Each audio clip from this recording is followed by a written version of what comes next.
కాపులు విభేదాలు వీడి ఐక్యంగా ఉండాలని ఆంధ్రప్రదేశ్ రాష్ట్ర కాపు జేఏసీ చైర్మన్ అమ్మ శ్రీనివాస నాయుడు పిలుపునిచ్చారు. నాయకుడంటే వేదికపై ఉండేవాడు కాదని కులంతో ఉండేవాడని చెప్పారు. జాతిని సంఘటితం చేసేందుకు తుది వరకు పోరాడతామని తెలిపారు. బుధవారం గుంటూరు వెంకటేశ్వర విజ్ఞాన మందిరంలో అఖిల భారత కాపు సంఘాల సమ్మేళనం ఆధ్వర్యంలో శ్రీకృష్ణదేవరాయలు పటాభిషేక మహోత్సవం ఘనంగా నిర్వహించారు.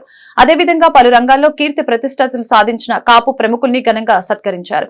అనంతరం అమ్మ శ్రీనివాస నాయుడు మాట్లాడుతూ రాష్ట్ర వ్యాప్తంగా ఉన్న 175 నియోజకవర్గాల్లో కాపు జేఏసీ ఆధ్వర్యంలో కమిటీలు వేయడం జరిగిందని తెలిపారు.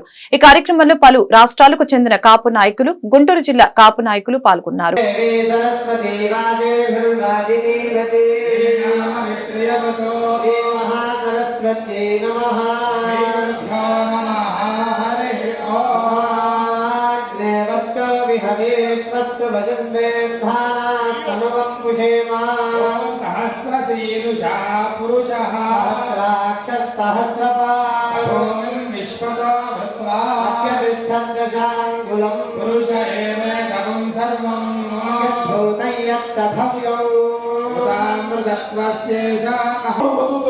మనం కష్టపడుతున్నాం, మనం రూపాయి సంపాదించుకుంటున్నాం.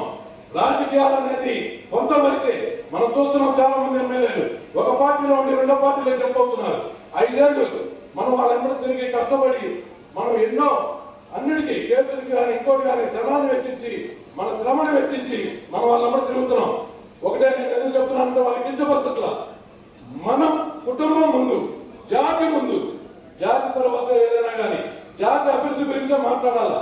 చాలా మంది మనం చూస్తున్నాం ఫేస్బుక్లో అసలు ఫోన్లు ఫుల్ అయిపోతున్నాయి. పనికిరాని పోస్టులన్నీ పెడుతున్నారు. ఒక చర్చికి వెళ్ళి అల్లా బిస్మిల్లా అంటే ఊరుకుంటారా? ఒక మసీదుకి వెళ్ళి ఓం నమస్తే అంటే ఊరుకుంటారా?